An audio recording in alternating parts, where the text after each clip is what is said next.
Peraí, gente, eu acho que vai gravar então. Tá aparecendo aqui, gente? Tá aparecendo? Tá normal? Tá. Vamos lá Diz que então. está gravando. Beleza. Agora eu vou. Gente, olha só, eu não vou conseguir mais ver o que vocês estão escrevendo agora, tá?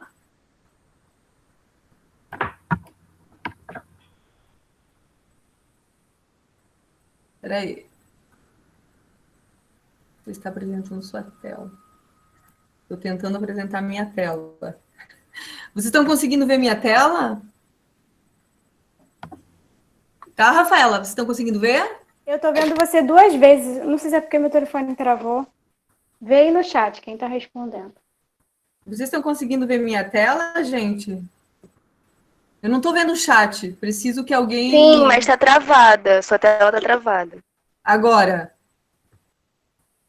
Para mim E não está agora? aparecendo, só aparece a sua imagem, não aparece a apresentação. Mas não tem problema, se a maioria estiver vendo, já é o. Tá travada no seu rosto a sua tela, Tá pra mim aparecendo. tá travadona aí. Tá Tenta aparecendo a fechar janela do navegador e o seu rosto. Então eu vou tirar essa gravação aqui, essa desgraça essa gravação. Só pode ser essa gravação. Agora sim, vou começar de novo aqui. Tela inteira, uma janela. Meu Deus, gente, olha, depois de dar aula à distância, nunca vai dar certo. E agora, tá aparecendo? Tá aparecendo, gente?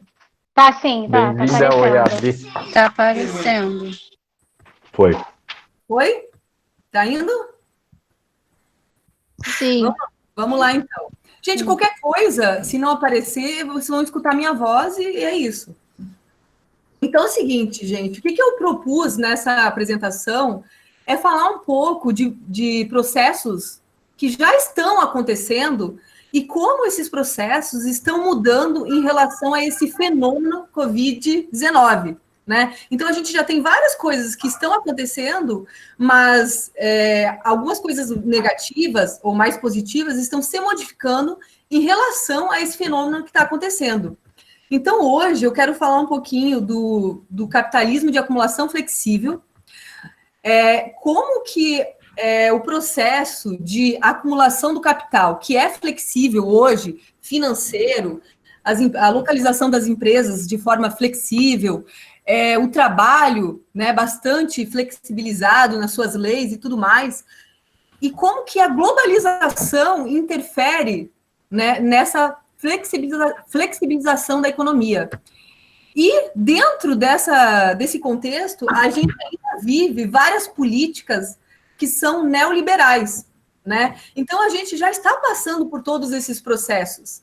E, além disso, vive num mundo que é desigual, né? Países com uma situação econômica bastante desigual e segregado, né? Se a gente for ver, muitas cidades do mundo, elas são bastante segregadas. Então, eu quero discutir um pouco da relação de todos esses processos com o Covid-19.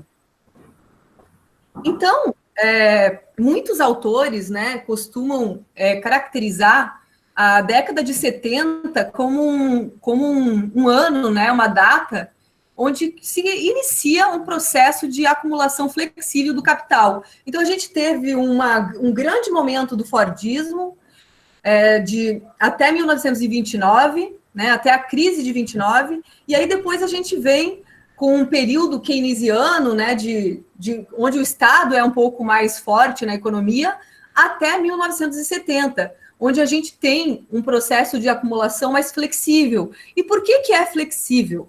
Porque a gente tem uma automação das empresas, então cada vez mais as empresas estão usando mais tecnologia e menos mão de obra, né, humana.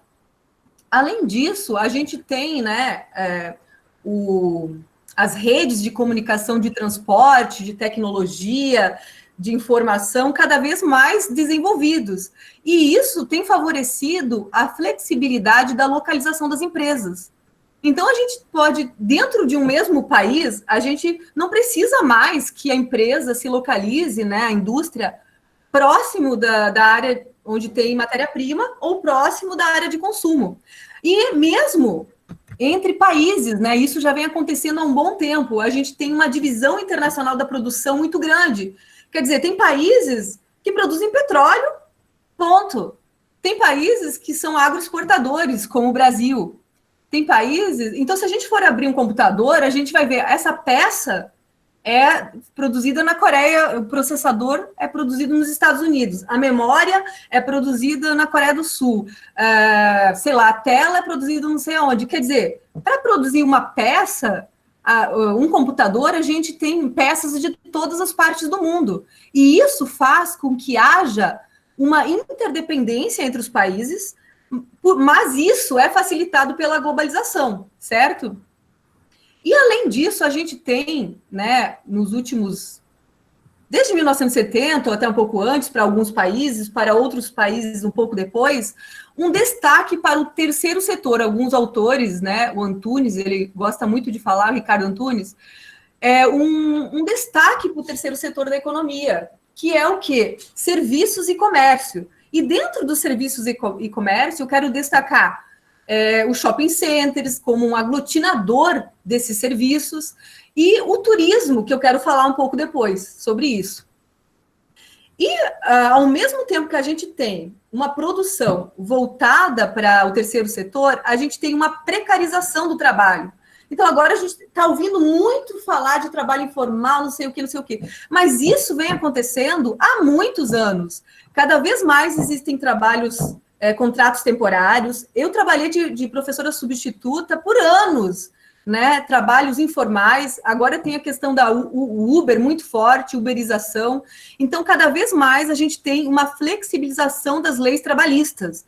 Então, não só no Brasil, nos países, né, europeus também. A diferença é que o salário deles é muito maior que o nosso, né?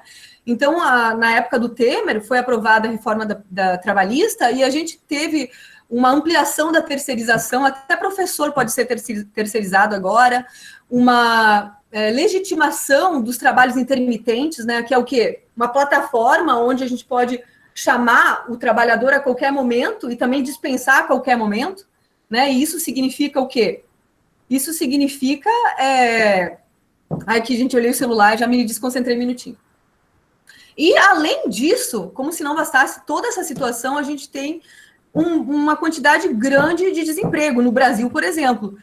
E a gente vive numa economia que é globalizada, que há uma interdependência, e, além disso, muitos países têm políticas neoliberais muito fortes. Isto é, um Estado mínimo, né, que tem um investimento público em saúde, educação, por exemplo, muito reduzido. Vou falar um pouco disso depois. Então, sobre a interdependência, né, entre os países, eu vou destacar, já falei um pouquinho da indústria, eu trouxe 2 exemplos aqui, que é o exemplo da crise financeira de 2008. Então, assim, a crise só foi mundial porque há essa interdependência entre o mundo, quer dizer, a bolha imobiliária aconteceu nos Estados Unidos, mas a gente tinha investidores de todas as partes do mundo. Então, todo mundo que investiu, né, que comprou as tais hipotecas, ficou com prejuízo. A gente também, por exemplo, dependência alimentar. Quais são os países do mundo que são os maiores produtores de grãos? Né? A gente sabe que o Brasil é um deles, e a gente sabe também que a China depende muito da produção de grãos do Brasil, assim como há uma desindustrialização do Brasil, né, nos últimos anos, um desinvestimento em tecnologia. Então, o Brasil se tornou um país do agronegócio, mas hoje a gente importa muita tecnologia de outros países. E o que está em xeque hoje? A questão da interdependência na área da saúde. Então, eu coloquei esse slide aqui, eu nem vou ler todo ele, mas o que ele está falando? Que a maior parte dos ativos farmacêuticos, especialmente aqueles relacionados a vacinas e doenças infecciosas, que é o problema de agora, são fabricados na China ou na Índia. Quer dizer, hoje a gente parece até uma teoria da conspiração, né? Porque a gente está dependendo todo mundo está dependendo da China e da Índia. Mas por quê? Porque a gente também se privou e investiu em um tipo de produção. É como a Venezuela. Se o petróleo acabar, né? Eu estou assim generalizando, mas é esse tipo de coisa que eu estou querendo falar. Então, o que a gente pode ver? Gente, vocês estão ouvindo? Vocês estão ouvindo? Sim? Sim. Estamos, muito bem. Tá. Bom. Então, algumas consequências a curto e a longo prazo que a gente pode ver. Pelo menos a curto prazo. Encurtar ou diversificar as cadeias de abastecimento. Quer dizer, seria interessante, né, a gente não precisar de produtos que vêm do outro lado do continente, que hoje está problemático. Por exemplo, quem depende do petróleo hoje? A gente praticamente não está tendo voos de avião, a gente não está tendo, está usando menos os carros e tudo isso. Então, quem está dependendo da economia do petróleo já está tendo problemas. Então, seria interessante para os países começarem a pensar nisso, em diversificar as cadeias de abastecimento, as cadeias produtivas. Outra coisa que está acontecendo é uma redução da procura de matérias-primas, obviamente, porque muitos produtos não estão sendo produzidos agora. Agora o foco está na saúde e nos alimentos, né? Mas muitas coisas não estão sendo utilizadas. E, obviamente, que isso vai haver uma ruptura dessas cadeias que produziam aqueles produtos que não estão sendo consumidos no momento, e vai ter um corte de trabalhadores e vai ter o problema da falta de consumo. Quer dizer, uma coisa leva a outra. A pessoa fica desempregada, ela não pode comprar, então a empresa fica com problemas, ela demite e assim vai. E o que pode vir a longo prazo, e é uma coisa que já está acontecendo, é uma maior dependência de sistemas produtivos artificiais inteligentes. Quer dizer, cada vez mais a gente vai precisar de tecnologia, tá vendo? Né? Já está precisando do Google Meet aqui, ele está deixando a gente na mão um pouco. Então, quem vai ter que melhorar essas coisas, né? E até os empregos precarizados estão sendo reduzidos drasticamente. Quer dizer, a gente já estava numa situação difícil em relação ao trabalho. Ainda maior. Oi? Oi, gente, quem falou alguma coisa? Foi só uma interferência. Pode continuar. Tá, então assim, hoje até os empregos precarizados estão com problemas. A gente vê o pessoal do Uber já não está tendo tanto trabalho, o pessoal... Quem está tendo muito trabalho agora é o pessoal da entrega, né? E a gente vê as piores situações possíveis. A menina que veio entregar um negócio que eu comprei, ela veio com uma bicicleta, com uma mochila, sabe? Uma situação degradante do trabalhador, e total, né? Então, isso de diminuição do salário, diminuição dos empregos, os empregos se encaminhando para o setor terciário de comércios e serviços, onde a maioria não ganha um bom salário, pelo menos no Brasil, né? Vem de longa data, não é de hoje, não é agora que isso está acontecendo, isso está sendo falado agora, né? Ai, meu Deus, os autônomos, ai, meu Deus, os informais. Mas isso vem de longa data, né? E o que o capitalismo fez para... Né, assim, uma das formas de acumular capital, já que muitos trabalhadores não ganham tanto para consumir tudo que é vendido, uma das formas de acumular capital eu adorei essa fala do Harvey, consumismo compensatório. A gente está tendo uma interferência aí, fechem o microfone. Então, assim, muitas pessoas usam, quem tem dinheiro, tudo bem, mas quem não tem, junta dinheiro, trabalha, né, num trabalho precarizado, e junta dinheiro o ano todo para fazer uma viagem, né?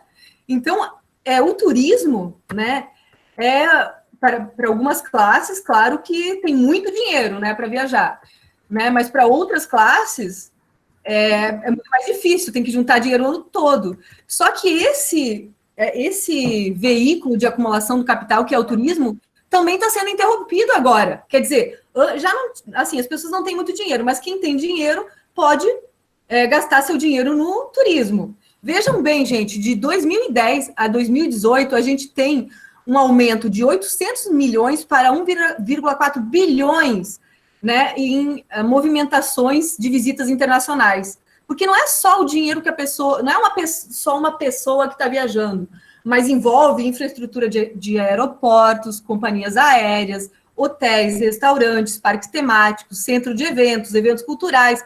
Então, envolve um emaranhado de né, produtos econômicos, digamos assim. Só que agora até isso não tá funcionando, né? provisoriamente. Gente, eu peguei aqui até do artigo do Hervé Terry, depois eu peguei no site mesmo, que é um site que qualquer um pode visitar. Em fevereiro, como é que estava o tráfego aéreo? Em março e em abril. Ainda tem bastante, né? Não deveria ter nada, eu acho. Mas a gente vê como está diminuindo. Então, imagine quantas cadeias produtivas, comerciais, enfim, estão sendo, está sofrendo uma ruptura, né, de empregos, de dinheiro, de circulação de capital por conta do turismo ter sido interrompido, né? A outra questão que eu queria abordar com vocês é que o mundo é globalizado e graças a esse mundo ser globalizado e as pessoas terem, algumas, né, terem a oportunidade de fazer turismo, a gente teve uma difusão do vírus, né? É claro que tem pessoas que vão em busca de emprego, né, migrantes, refugiados, que saem dos seus países, não é porque quer, né? Mas uma grande parte, né, das pessoas que difundiram esse vírus são pessoas que têm mobilidade, que têm possibilidade de fazer uso das redes de transporte e viajar pelo mundo, né? Então, assim, eu achei interessante que o Hasbart, ele fala no livro dele que esse primeiro surto, né, da SARS, que foi em 2002, ela começou com os homens de negócio, e foram eles, né, os lugares que eles frequentavam, que começou a se espalhar esse vírus, né? Então, vejam, na verdade, existe uma divisão de classe de quem difundiu esse vírus no mundo, né? Então, enfim, começou na China, né? A gente, né? Todo mundo achava que o mundo fez a gente acreditar, a mídia, que não ia chegar aqui, né? Mas, enfim, foi chegando em várias partes do mundo, né? E aqui eu botei muitas figurinhas. E assim, nesse mapa, não sei se vocês estão vendo, mas a gente percebe que a concentração ainda está nos países que têm um nível de renda mais alto. Mesmo assim, a gente está vendo um colapso da saúde. Lembre-se, muitos desses países não estão investindo em determinados produtos farmacêuticos e muito menos investindo na saúde pública, né? A gente sabe disso. Eu vou falar um pouco do Brasil. E também, quais foram as primeiras cidades afetadas? Foram as cidades que são mais globais, que são mais conectadas, né? Então, primeiramente, a gente teve as cidades mais ricas do mundo afetadas. E agora, a gente tem também as cidades globais, dos países semiperiféricos, e agora está generalizado, né? Então, uma outra questão que a gente coloca é qual a classe, qual o gênero e qual a etnia que está em risco. Aí eu coloquei essa figurinha, não sei se todo mundo está conseguindo ver, quem está vendo os slides. Então, a gente vê que não é todo mundo que é atingido da mesma forma, né? Porque nem todo mundo pode ficar em casa, nem todo mundo pode trabalhar em casa, nem todo mundo pode estudar em casa, né? Quem são aquelas pessoas que têm que trabalhar com recolhimento de lixo? Quem são as pessoas que têm que fazer teleentrega? Quem são as pessoas que têm que fazer segurança? Quem são as pessoas que têm que trabalhar na saúde, né? Então, a gente tem uma divisão, né, de classe, de gênero, de etnia, dependendo do país, né? Porque acho que o Eduardo vai falar disso. Nos Estados Unidos, a maior parte das pessoas que trabalham no sistema de saúde são migrantes, né? E, enfim... E como ficam as pessoas em situação de rua também? Aqui na Lapa, a situação está ficando mais precária ainda, porque tem menos gente circulando na rua e menos gente ajudando, de certa forma, né? E, além disso, quando a gente fala em países semi-periféricos, entre aspas, eu não gosto muito de usar essas denominações, mas a gente tem cidades que são super segregadas e fragmentadas, né? Existem aquelas pessoas que se autossegregam e têm dinheiro, existem aquelas pessoas que vivem uma segregação induzida ou imposta, que não tem muitas opções de escolha ou não tem opção de escolha, e aí agora a gente está vendo essa problemática que pode estar se estendendo por outras áreas não só os bairros, porque aqui no Rio, por exemplo, a gente tem o maior número de afetados até então era na Barra e na Zona Sul, mas agora a gente já está vendo uma mudança dessa perspectiva, e a gente sabe muito bem as consequências de um lugar super denso, com um saneamento básico deficitário, como é que, com certeza, a problemática vai ser muito maior, e aqui no Brasil eu estou até com medo de saber o que vai ser, né? Aí uma outra questão que eu coloco é que, assim, esses países, todos esses países que estão enfrentando problemas no sistema de saúde, a maior parte deles são países neoliberais, claro que é diferente um país semiperiférico ser liberal de um país, né, com um pouco mais de dinheiro, porque a gente sabe que muitos países da Europa ainda preservam um estado do bem-estar social. Mas o que a gente está vendo? A gente está vendo um monte de gente morrendo e não tendo respirador, e não tendo produtos, e não tendo nada. Afinal, são 40 anos de neoliberalismo na América do Norte, na América do Sul e na Europa. Quer dizer, são 40 anos destruindo, digamos assim, o Estado, né? O investimento do Estado. Então, eu coloco aqui no slide como exemplo, no governo Temer, ele institucionalizou a Emenda Constitucional 95, com a redução dos gastos públicos, e por 20 anos, e consequentemente, redução no SUS. E aí eu peguei esses gráficos, não sei se vocês estão vendo, aí assim, a gente tem um teto, o teto é 13%, se passar de 13%, não vai ser mais investido, por exemplo, a receita da União cresceu, certo? A receita cresceu 27%. Só que não importa. O teto é 13%. Então, a gente sempre vai investir 13%.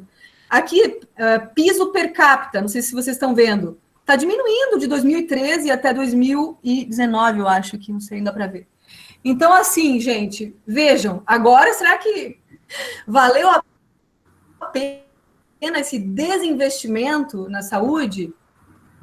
Então, o que a gente tem no Brasil? Qual é a situação do Brasil? Não é agora temos desemprego, agora temos informais. Não, a gente já tem uma situação de desemprego desde 2016, por aí. A gente tem uma quantidade, aumentando o número de pessoas em trabalhos precarizados enormemente. Informais, autônomos, trabalhos uberizados, e cada vez mais as pessoas estão perdendo o poder de consumo, principalmente as pessoas que têm esse tipo de emprego. E cada vez mais a gente tem cortes dos gastos públicos, reforma da Previdência, reforma trabalhista, menos investimento na educação, menos investimento na saúde.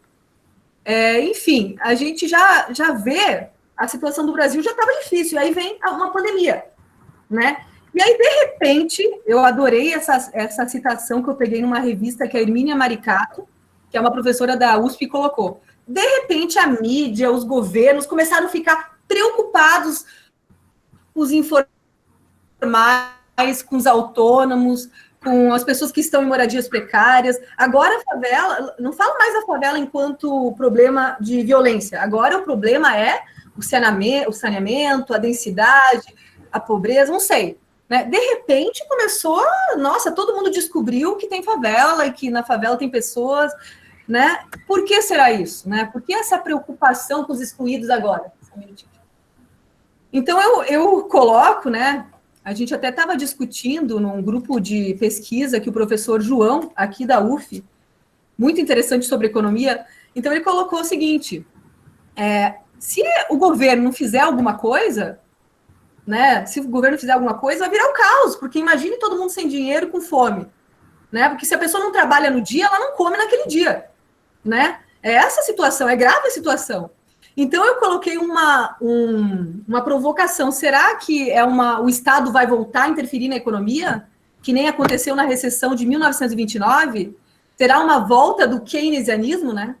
Então, naquela época, quando deu aquela crise da superprodução, desculpa, gente, e a queda da Bolsa de Valores e tudo mais, o Estado interferiu na economia durante anos, né, mais ou menos até 1970.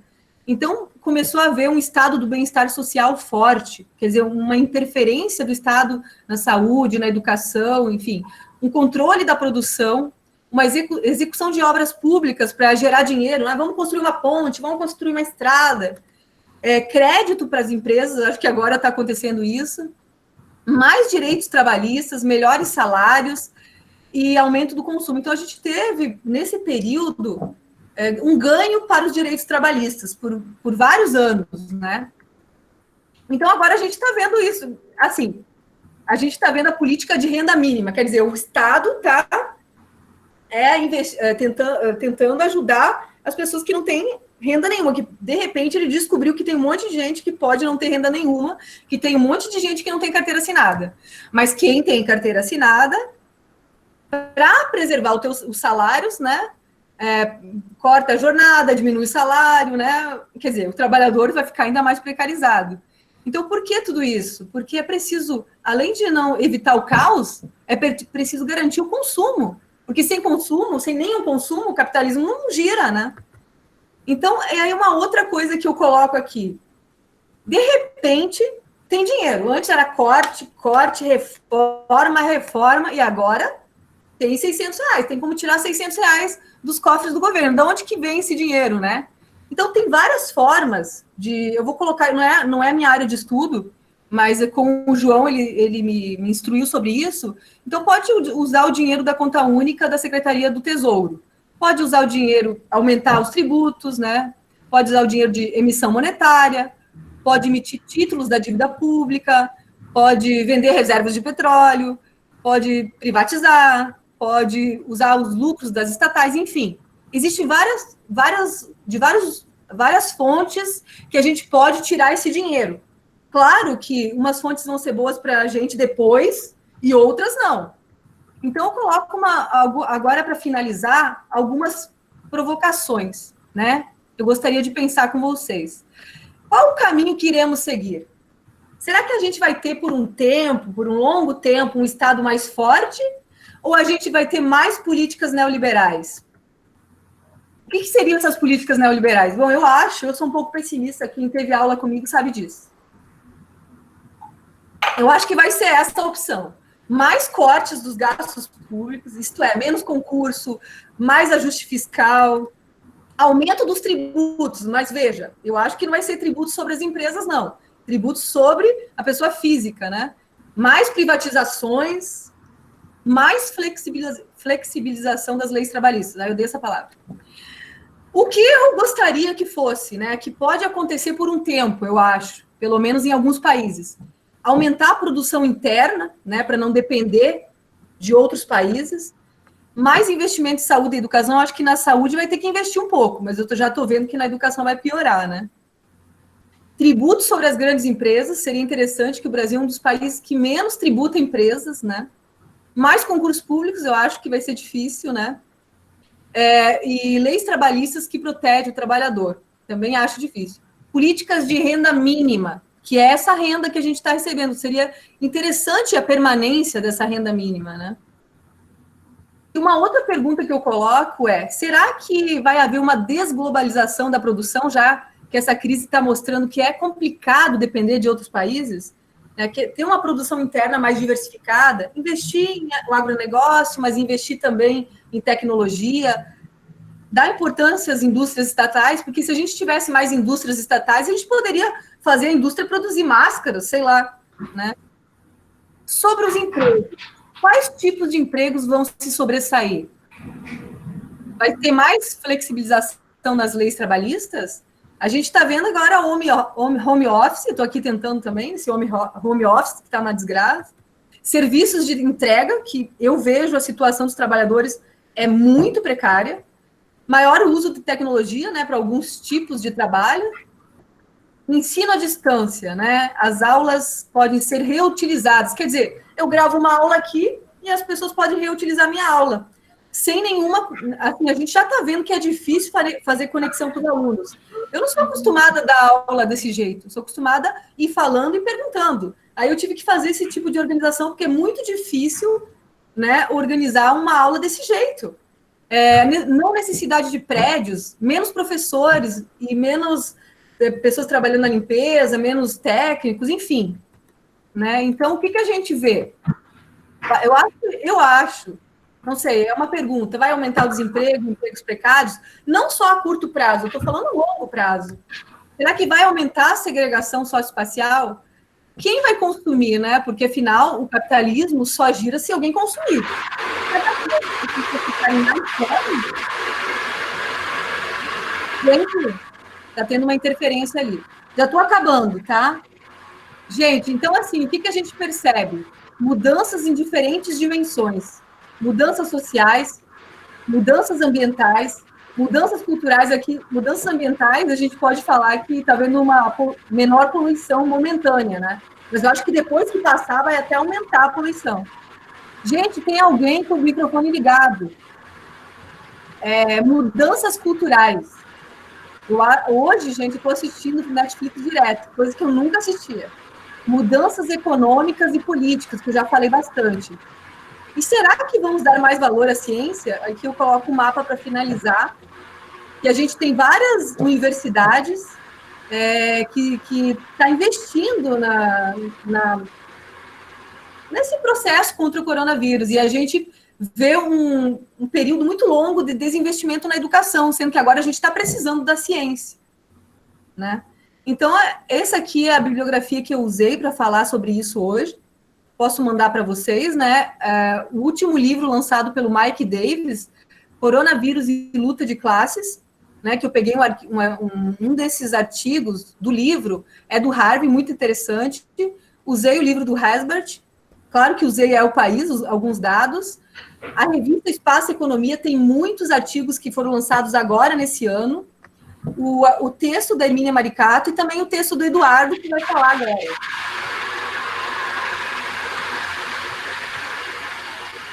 Então, era isso que eu queria falar, né, hoje.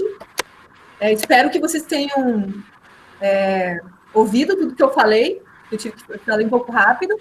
E, gente, tem alguém que está com o microfone ligado. Será que sou eu o problema? Não, não é você, não.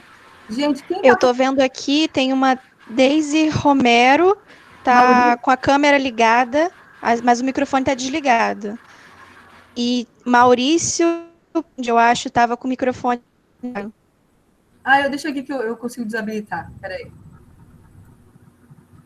Desativar o microfone. Pronto, desabilitei. Então, era isso. Então, depois a gente comenta sobre as coisas que eu coloquei. Agora eu vou pedir para o Eduardo falar.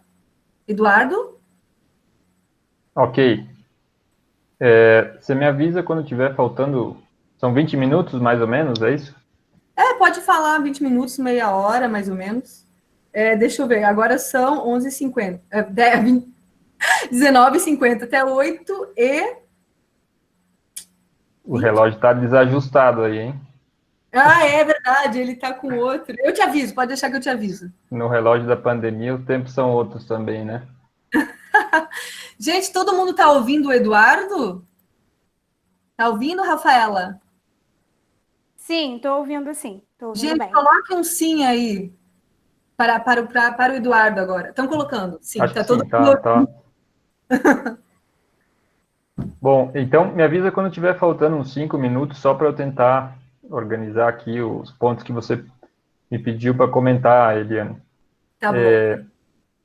Eu vou falar mais sobre relacionando essa questão da saúde, da crise no coronavírus, né, o problema de saúde, a crise na saúde, com a crise econômica, mas por esse aspecto, né, tentando colocar em contexto, né, o que é essa pandemia, o que ela representa, essa paralisação da economia, mas enfocando em algumas respostas econômicas que talvez a gente vai ver a partir de agora e que já tinha algumas evidências, principalmente sobre a possibilidade de acontecer uma crise econômica nesse momento.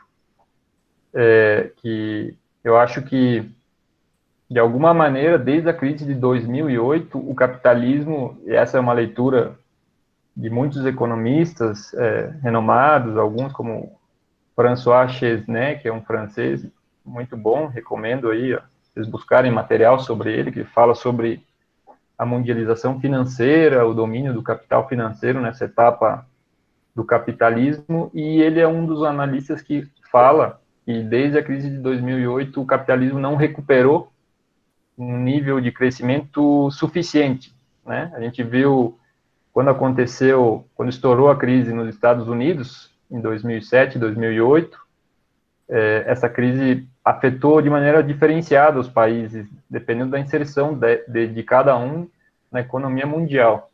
Então, a gente viu os Estados Unidos e os países europeus, da Europa Ocidental, principalmente, sendo afetados num primeiro momento, e todos os países periféricos que têm uma dependência econômica ou um mercado, um comércio mais forte com esses países. Por exemplo, aqui o México foi um dos países latino-americanos que mais sofreu com a crise de 2008, porque a economia está totalmente vinculada com o que acontece na economia estadunidense. O Brasil teve também efeitos nessa crise de 2008, mas como o Brasil tem uma dinâmica cada vez mais forte, já era evidente isso naquele momento com a China foi o que salvou, talvez, o capitalismo naquele momento de ter uma caída ainda maior. Só que, aos poucos, também a crise foi tendo outra abrangência, outros tempos, e foi chegando no Brasil a partir de 2013, e a gente começou a ver os sintomas dessa crise, que já se avizinhava, né? E ela se deu basicamente a partir de uma caída dos preços internacionais das matérias-primas, do petróleo, minerais, alimentos, que tinham visto uma subida na primeira década desse século, e a partir de 2013 tem uma caída forte, principalmente porque a demanda dos países asiáticos, e especialmente a China, diminuiu. Então, isso afetou a economia dos países dependentes da China também. Então, essa crise de 2008 não foi de alguma maneira resolvida de maneira a recompor o ciclo do capitalismo para um ritmo normal, uma taxa de crescimento composta a nível mundial que tem que ser pelo menos, segundo o próprio David Harvey, em vários livros dele, ele coloca que a saúde do capitalismo depende de ele crescer pelo menos 3% ao ano a nível mundial, né? E estava sendo muito difícil alcançar essa cifra. Então a gente começou a ver, a partir de 2018, principalmente quando se expressa com uma guerra comercial entre os Estados Unidos e a China, pelo menos assim foi como a gente recebeu, né, as manchetes dos jornais dessa disputa, e poderia indicar uma disputa também pela hegemonia dentro do sistema capitalista, mas também já estava indicando uma diminuição do ritmo do comércio mundial desde 2018. Vocês podem buscar informação no site da Organização Mundial do Comércio sobre isso, tem bastante informação. Então, a partir de 2008, o comércio mundial começa a ter uma desaceleração. No ano passado, em 2019, a taxa do comércio mundial ela decresceu, foi negativa. E, como a Eliane estava comentando, né, essa interdependência entre as economias de todo mundo, essa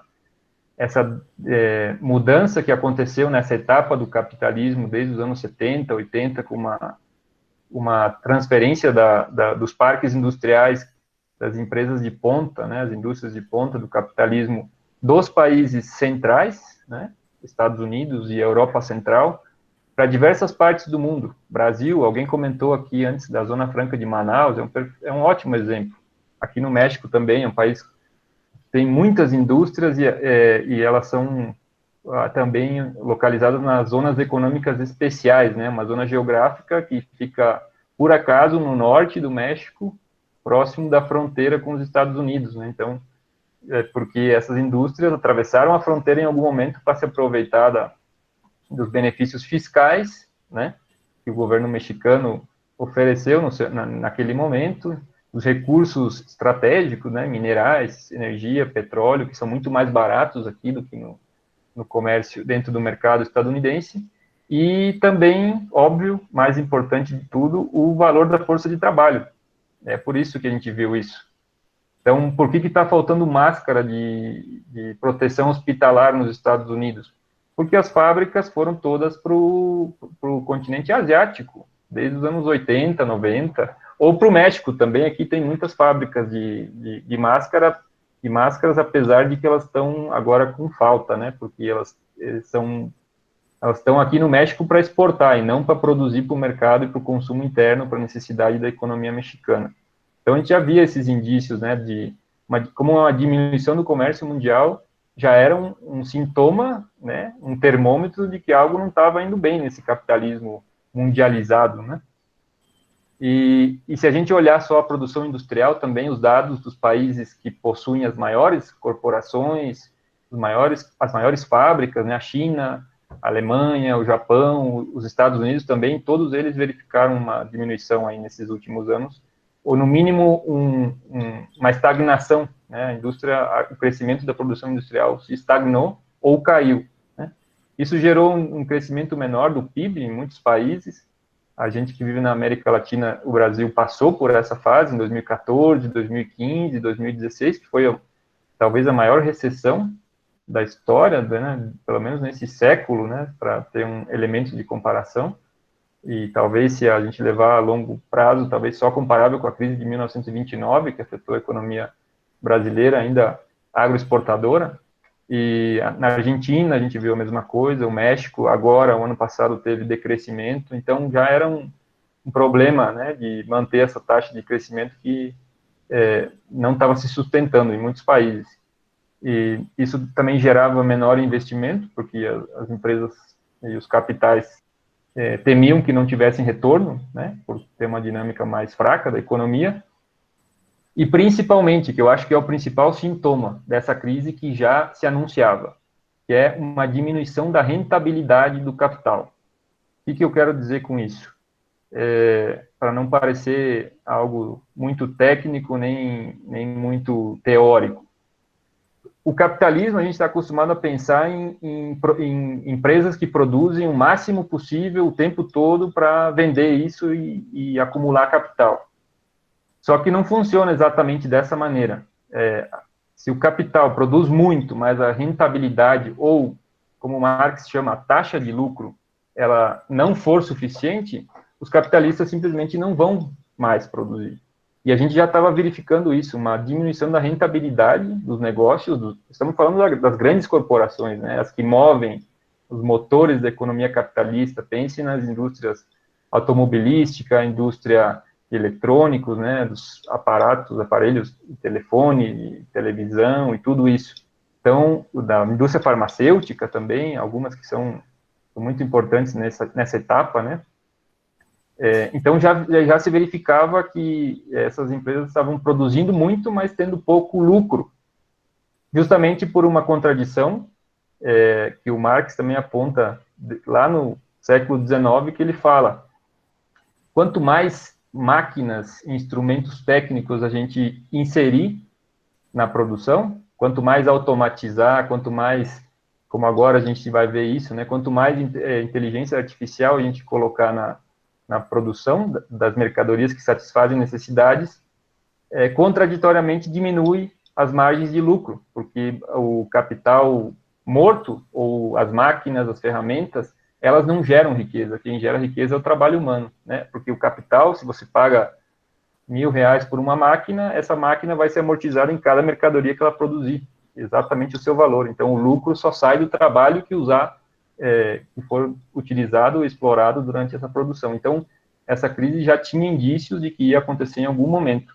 E talvez essa mesma lógica destrutiva, predatória do capitalismo, que para manter ou para tentar manter essa taxa de lucro está devastando o meio ambiente de uma forma cada vez mais irracional, né, gerando problemas ambientais, o aquecimento global, que agora a gente vê como isso é parte do sistema, né? Alguns lugares estão relatando que a qualidade do ar melhorou por conta da paralisação econômica nessa crise do coronavírus. Então, ou seja, né, a própria lógica contaminante, predatória, destruidora do capitalismo, e gera, né, essas contradições. Isso se aplica também no mercado, na produção de alimentos, né, no agronegócio. No Brasil a gente sabe muito bem como funciona isso, né, o tanto de veneno, o tanto de desmatamento, de destruição, né, da natureza, e, contraditoriamente, o vírus está em algum lugar. Esse vírus estava, como tem estudos já comprovando, ele É um vírus que é novo para o ser humano, mas ele é um vírus que já existia em outras espécies de animais exóticos, né, que também por essa integração da cadeia alimentar mundial, enfim, comidas exóticas e tudo mais, pode ter se transferido por essa simples lógica de transferir, né, de um lugar silvícola, né, de uma selva, de uma natureza que não deveria estar em contato com o ser humano, e como o ser humano chega até lá, acaba sendo contaminado. Então, é uma crise que junta esses dois aspectos, o aspecto imediato inicial, que é essa pandemia do coronavírus, e, por outro lado, é uma crise econômica que, de alguma forma, estoura em razão da pandemia, mas que era evidente que ia acontecer, segundo muitos indícios que nós tínhamos, para quem estava estudando, acompanhando esses indicadores da produção capitalista, a qualquer momento. Poderia demorar um ano, 2 mais, ou talvez fosse nesse mesmo ano, mas já tinha indício que ia acontecer. E então, passando para um outro ponto, é também ver como o coração, ou o motor desse sistema capitalista, né, que é desde da Segunda Guerra Mundial, pelo menos, tem sido os Estados Unidos, e a gente está olhando as notícias hoje, né, assustadoras, o nível o estágio que chegou a pandemia lá, né, o número de mortes, o número de contágios, a postura do governo dos Estados Unidos irresponsável, né, primeiro negando a gravidade da doença e depois, mesmo reconhecendo, mas tratando também de continuar desviando o assunto, polemizando, fazendo um circo de horrores, né, sobre a maneira de gestão dessa crise, né. E é interessante ver como se expressa esse primeiro, pelo menos no continente americano, o primeiro grande surto nos Estados Unidos, que é a economia mais rica, e ninguém pode falar que não tinha condições, ou que não tem condições nesse momento de atuar de uma maneira mais responsável. Mas aí a gente vai ver um pouco a informação do porquê que tem esse nível de mortes, porquê que tem esse nível de contágios, e a gente vai entendendo um pouco, né? Só para ilustrar, o sistema de saúde privatizado nos Estados Unidos, né, nessa etapa neoliberal, como a Eliane estava comentando, de entregar um direito social que deveria ser controlado pelo Estado para o setor privado, para as empresas, para grandes corporações, para os seguros de saúde, para as grandes empresas farmacêuticas, né, que estão preocupadas não em prevenir doenças, mas justamente pela lógica mesmo do capitalismo, que as doenças aconteçam e depois oferecer a medicina, o remédio, né, para vender, e faturam muito. São um dos setores que mais tem crescido em importância dentro dos setores, né, do capital. E o que aconteceu? Nessa lógica de privatizar, nessa lógica empresarial na saúde, não existe nada parecido com um sistema de saúde público, como é o SUS, com todas as debilidades que se possa apontar, um sistema universal, público, gratuito, que atende qualquer pessoa que chegar lá com dificuldades, obviamente em alguns lugares melhor do que em outros, dentro do nosso território, né? Mas não existe nada parecido nos Estados Unidos. E pior, não é só que o setor público foi entregue da saúde para as empresas passaram a administrar esse setor através de uma lógica de eficiência. E o que quer dizer isso? Eles fecharam, só nos últimos 20 anos, 40% das camas hospitalares que haviam, dos leitos hospitalares, foram cortados, foram fechados, porque numa lógica capitalista, empresarial, você tem que manter a ocupação próxima da demanda, né? Então, você não tem uma margem de sobra, digamos, por uma excepcionalidade, uma pandemia, apesar de todos os alertas que existiram, né, da Organização Mundial da Saúde, de muitos pesquisadores, cientistas, né, epidemiologistas que estudaram as últimas pandemias e falaram, olha, isso vai se repetir, vocês têm que se preparar, falando isso para os Estados membros, né, os governos de cada país. E não foi feito nada. Então, a gente está vendo lá um dilema onde, diariamente, eles estão tendo que fazer a escolha, as pessoas, entre buscar o auxílio médico, quem não possui, tendo que pagar por isso, se endividar, ou tentar sobreviver em casa, né? e os que têm dinheiro para pagar também não estão conseguindo achar porque o sistema está saturado. Então, eles estavam improvisando todo o material médico com o que fosse, né? Eu escutei numa rádio que eles estavam usando fraldas para tapar a boca, né? Que eu acho que é uma metáfora também de como a merda do sistema, né? Nesse momento vai para parar na cara mesmo dos que defendiam esse sistema e de quem não defendia e de maneira inocente vai falecer no meio dessa crise, né? E colocando, desde a lógica do capitalismo, todo esse show de horror do Trump, também um dilema entre a economia e a vida, porque sim, estamos preocupados em salvar as vidas, mas a economia também não pode paralisar, que é o que a gente vai estar vendo em todos os outros países também, né?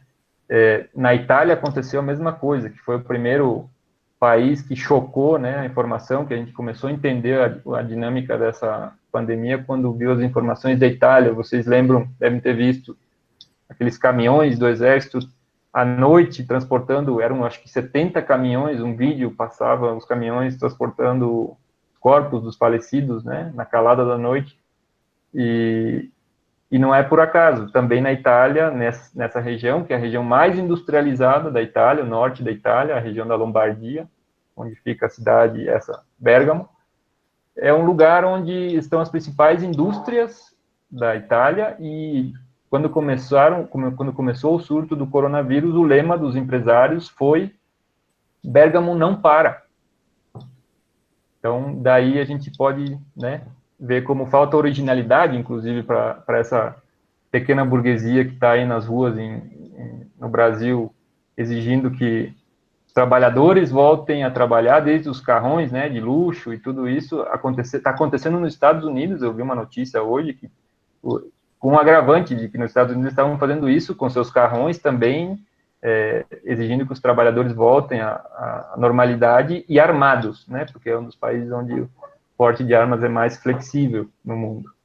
E aconteceu na Itália também, e os empresários que eram os industriais também eram os donos dos hospitais na Itália, nessa cidade de Bérgamo, né? Então a gente vai vendo como a lógica do capital faz a gente pensar isso, porque a economia vai matar mais do que, a crise econômica vai matar mais do que a pandemia, se a gente ficar paralisado, né? Eles estão jogando o corpo alheio para resolver essa crise econômica, que é real, que vai acontecer, que já ia acontecer apesar da crise, e estão falando, a gente não vai gastar dinheiro para salvar velhinho, salvar migrante, para salvar desempregado, para salvar gente que já tem alguma doença crônica, até porque, dentro da lógica do capital, eles consideram esses setores como improdutivos, ou seja, não fazem parte da população explorável, de alguma maneira, para simplificar o que eu estou querendo dizer, né? Então, no fundo, eles estão aplicando a lógica que eles sempre estão acostumados, a lógica do capital, para contornar uma crise de saúde, né?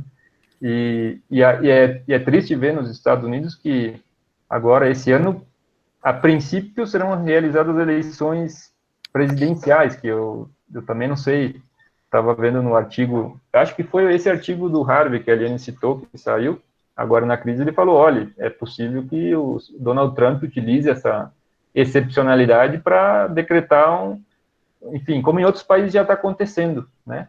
No Chile, utilizaram a pandemia e a doença para postergar o plebiscito, em outros países a gente vai ver para adiar eleições, e pior, para, em alguns lugares, criar leis marciais, como a gente viu na Inglaterra essa semana também, leis que dão poder para os militares para, em caso de emergência, em situações excepcionais, que podem ser a pandemia, ou pode ser outras situações que eles decretem como emergenciais, os militares tomam o controle, o estado de exceção, né, como a gente conhece o conceito do Agamben, né, a teoria dele sobre isso, que vai se tornando cada vez mais frequente.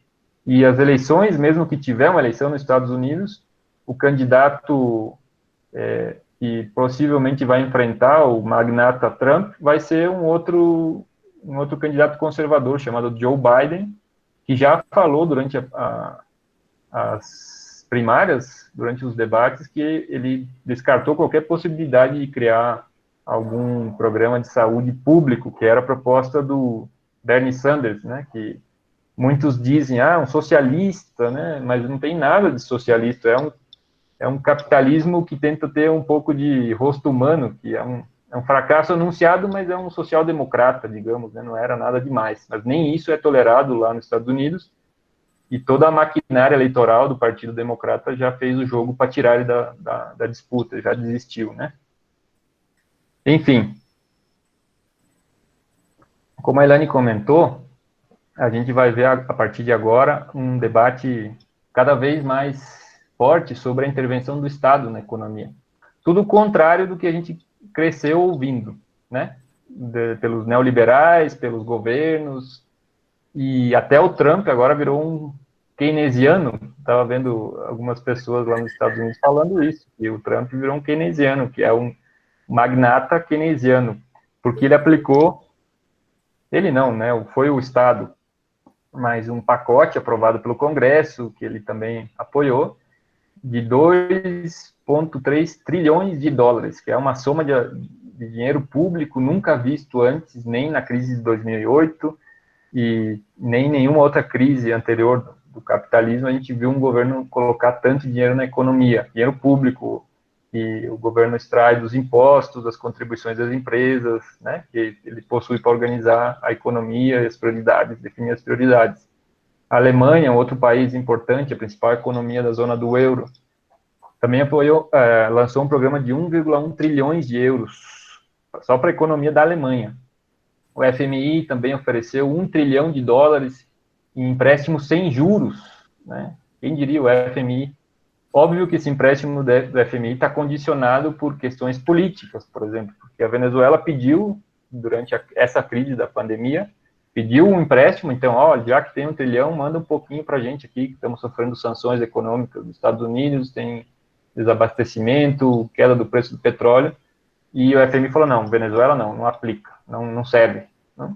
A gente está vendo na Europa algumas nacionalizações de empresas, pelo menos no setor hospitalar, né, nesse momento, o Estado tomando controle de hospitais privados, o Estado pagando as contas de luz, de água, tarifas, né, dos cidadãos da Europa, da zona do euro, alguns países, na França, eu vi isso. Alguns estados também estão compensando os salários para ajudar as empresas, né, que estão em crise, daí dividem o pagamento do salário com a empresa, ou o Estado assume, às vezes, o pagamento completo do salário.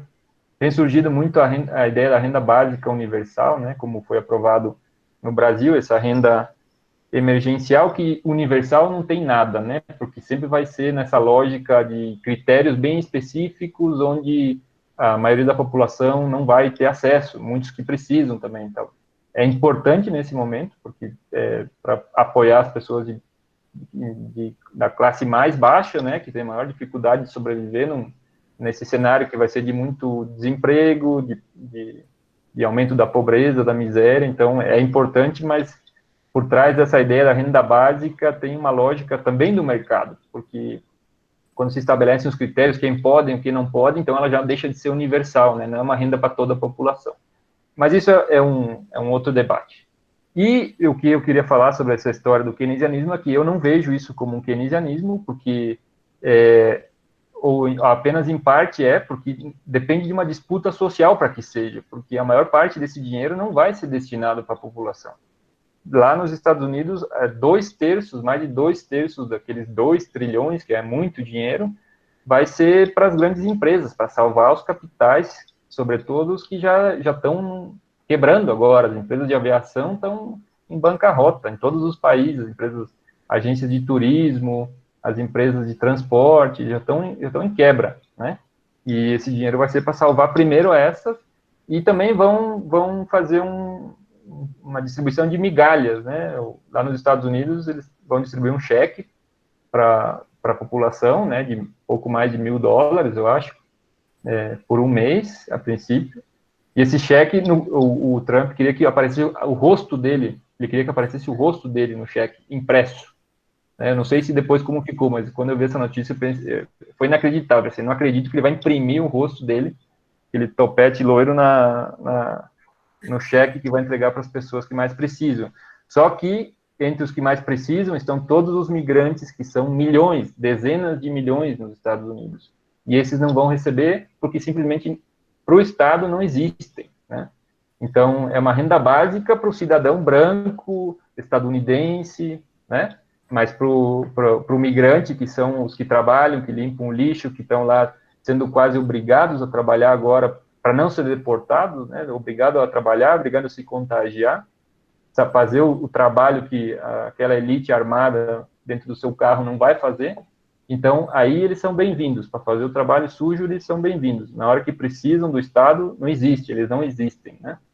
Enfim, é uma série de questões aí que estão colocadas, né, e tem particularidades em cada país. A gente está vendo no Brasil também as medidas de apoio do governo, que são principalmente para salvar os bancos, salvar as grandes empresas, vai dar apoio, tá, todo o aparato jurídico com as reformas trabalhistas, previdenciárias, que foram feitas para instrumentalizar, para que nesse momento a força de trabalho precarizada ela seja descartável, né, o trabalhador tem que aceitar o corte de salário, tem que aceitar corte de jornada, muita coisa que, no fundo, é a lógica do capitalismo, né, para gerenciar nesse momento que não tem demanda, então também não tem salário. É basicamente isso que eles querem, né.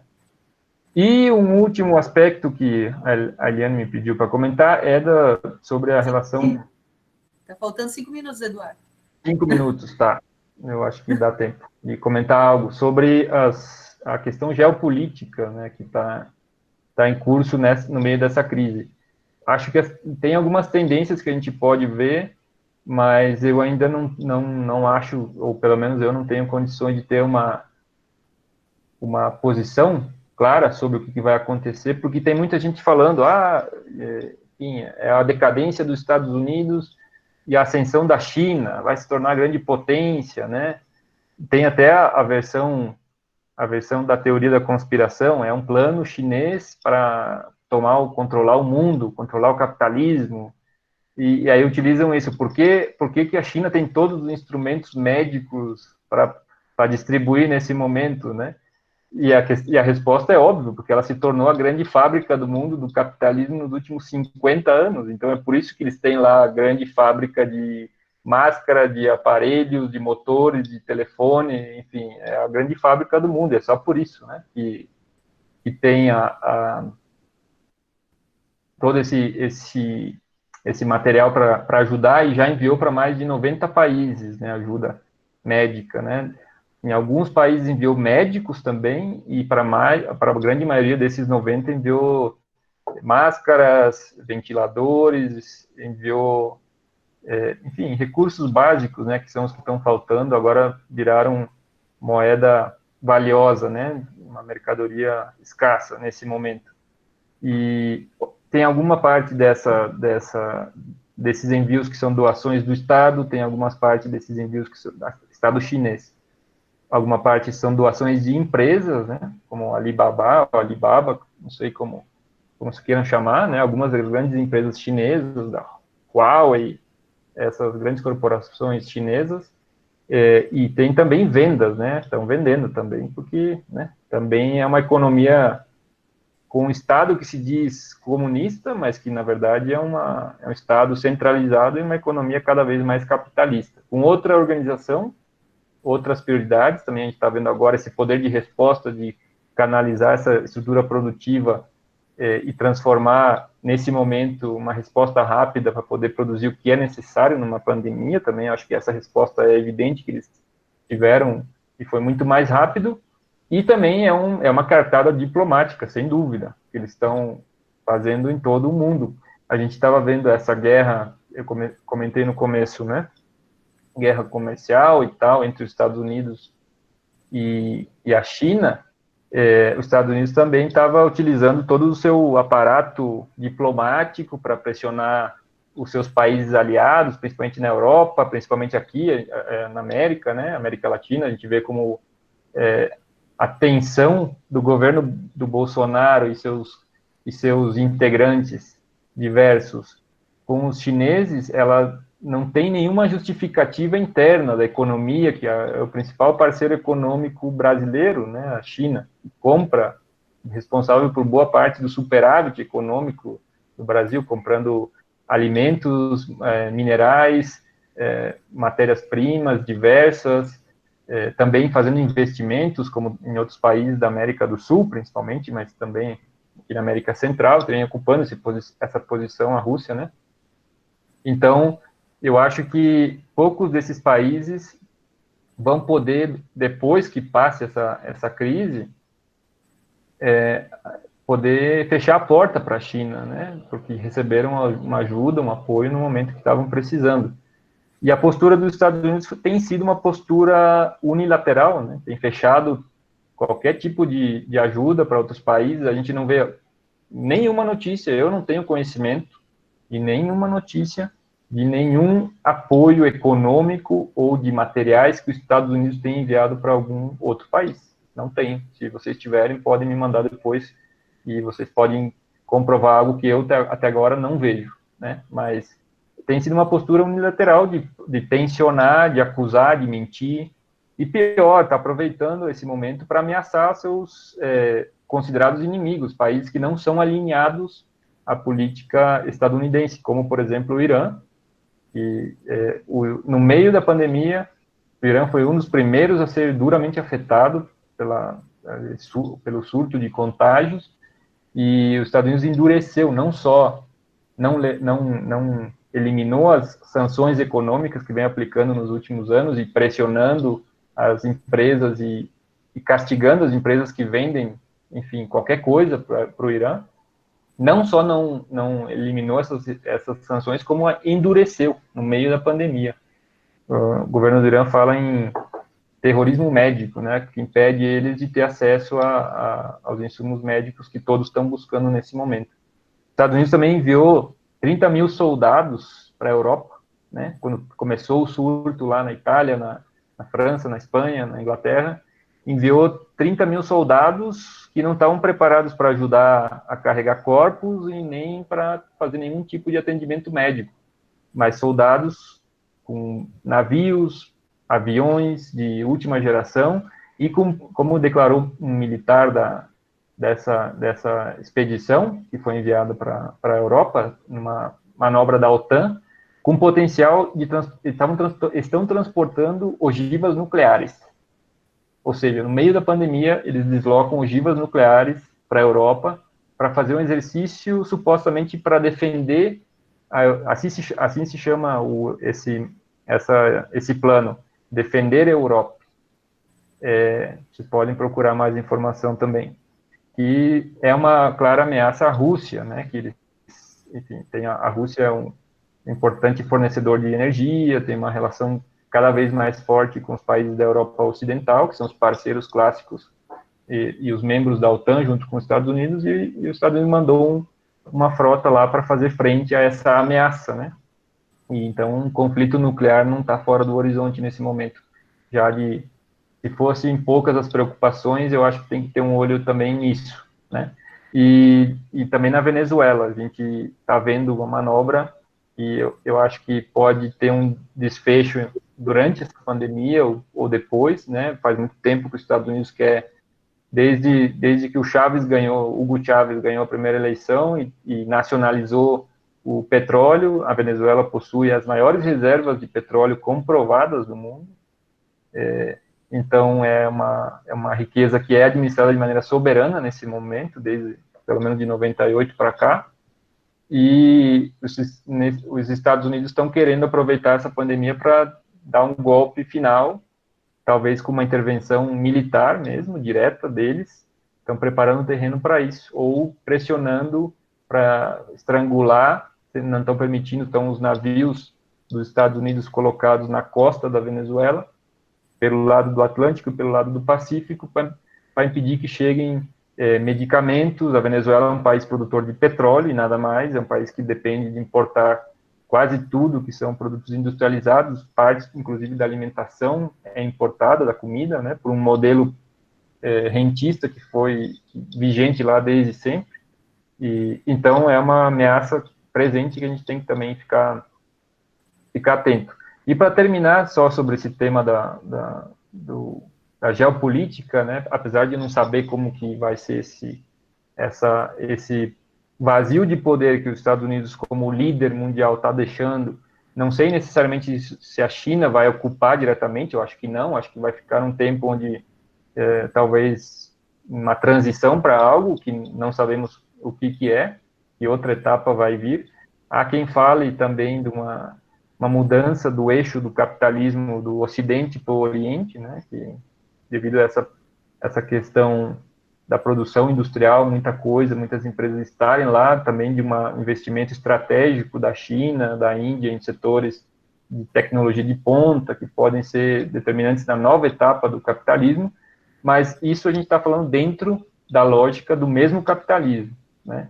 E eu acho que a gente precisa pensar também em alternativas a isso, porque é uma crise, falando só no aspecto econômico, é uma crise cujo único antecedente, talvez, segundo os analistas mais criteriosos que eu tenho visto, é só comparável à crise de 1929, que foi uma crise entre as duas guerras mundiais, uma grande quebra da economia mundial, e, enfim, nesse contexto da disputa hegemônica, do qual emergiu como ganhador, né, das guerras e também do sistema econômico internacional, os Estados Unidos, como potência única naquele momento.